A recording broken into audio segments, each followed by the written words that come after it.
बिस्मिल्लाहिर्रहमानिर्रहीम। अस्सलाम वालेकुम बेटा।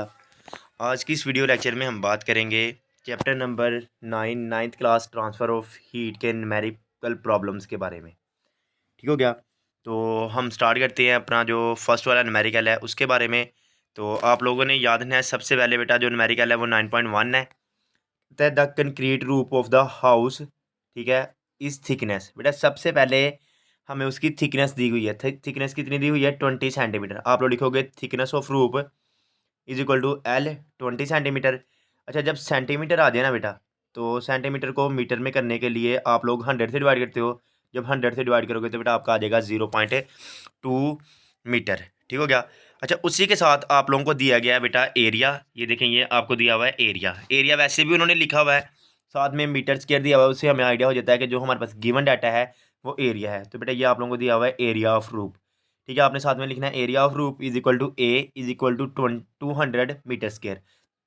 अच्छा बेटा, उसके बाद अगर हम बात करते हैं तो हमें कहते हैं the temperature of the house is 15 degree centigrade and outside 35 degree centigrade. यानी बेटा जो टेम्परेचर इनसाइड का है वो 15 डिग्री सेंटीग्रेड है और जो आउटसाइड का है वो 35 डिग्री सेंटीग्रेड है। बेटा इसमें जो हमने वैल्यू फाइंड करनी है ना, वो रेट ऑफ थर्मल एनर्जी की फाइंड करनी है। उसके लिए हमने थर्मल कंडक्टिविटी का फार्मूला यूज़ करना है। और हमने थर्मल कंडक्टिविटी के फार्मूले में पढ़ा था कि जो ग्रेटर टेम्परेचर होता है वो T1 होता है और जो स्मॉलर टेम्परेचर होता है वो T2 होता है। इसलिए बेटा T1 मैंने लिया है 35 और T2 लिया है 15 डिग्री। ठीक हो गया। अच्छा, जब भी टेम्परेचर आप लोगों को बेटा डिग्री में दिया हो, आप लोगों ने उसको करना है केल्विन में। तो डिग्री को केल्विन में करने के लिए आप लोग उसके अंदर 273 ऐड करते हो। जैसे 273 ऐड करते हो, ये डिग्री में था, किस में कन्वर्ट हो जाता है? केल्विन में। ठीक है। अच्छा, आपने T1 T2 को केल्विन में कर लिया।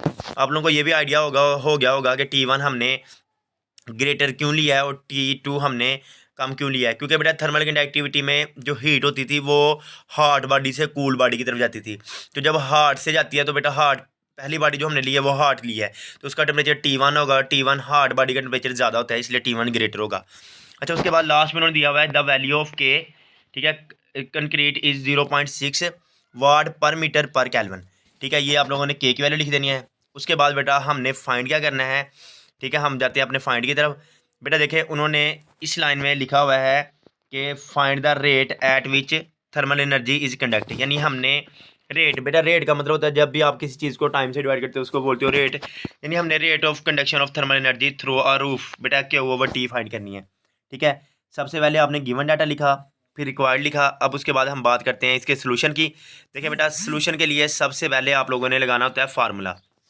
तो आपने कहना है as we now that rate of flow. बेटा मैंने बोला था rate of flow of heat. देखो हीट का फ्लो है, जिसका भी रेट लेते हो आप लोग उसको टाइम से डिवाइड करते हो, जिस तरह क्यू ओवर टी लिखा हुआ है। अच्छा, ये वाला फार्मूला मेरे ख्याल से 8.2 या 3 इक्वेशन बनती है। बेटा आप लोग उसमें पढ़ के आए हो कि K A T1 - T2/L। ठीक है, ये वाला फार्मूला लगा दिया। अब देखो ऊपर गिवन डाटा में से आप लोगों के पास बेटा के की वैल्यू भी है, एरिया की वैल्यू भी गिवन है, T1 की वैल्यू भी गिवन है, T2 की वैल्यू भी गिवन है और बेटा आपके पास जो लेंथ है उसकी वैल्यू भी गिवन है। अच्छा, आपने सबकी वैल्यूज़ क्या करनी है बेटा?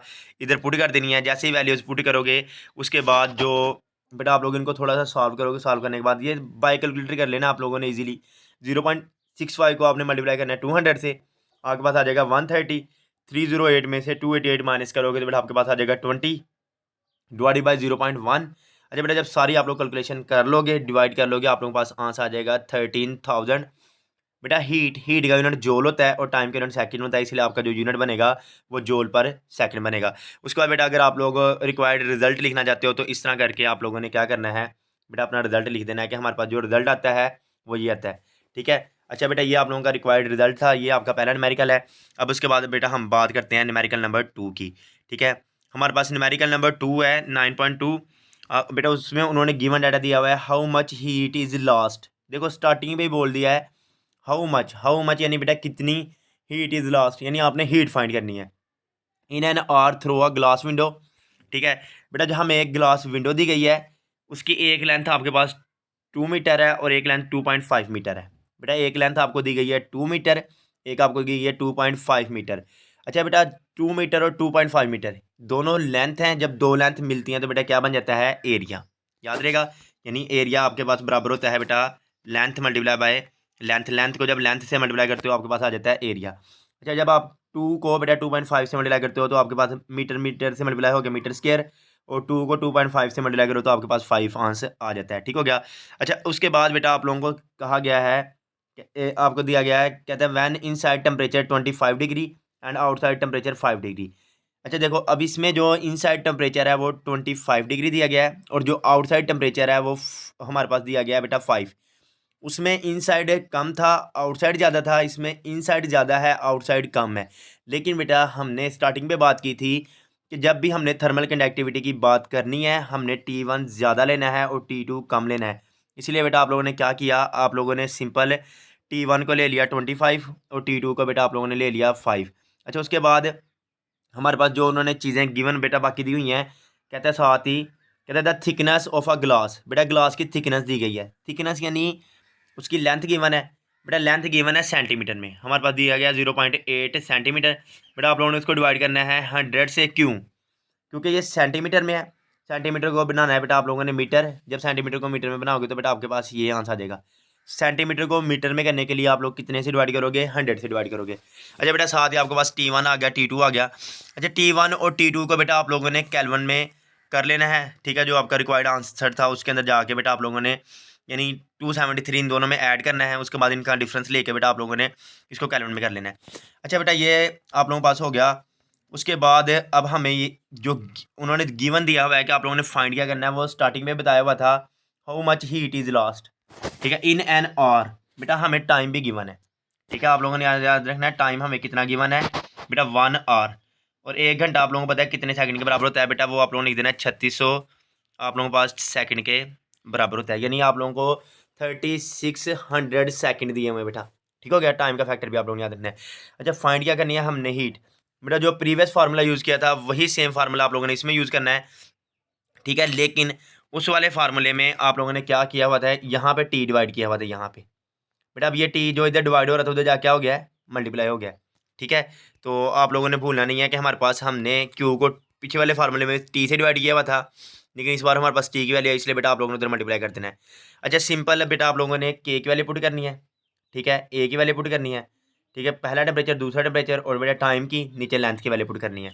ठीक है, बाकी वैसे जो जितना आप लोगों का काम होता है बेटा, ये तो सीधा सीधा कैलकुलेटर का काम है, आप लोगों ने कैलकुलेशन करते जानी है कैलकुलेटर से।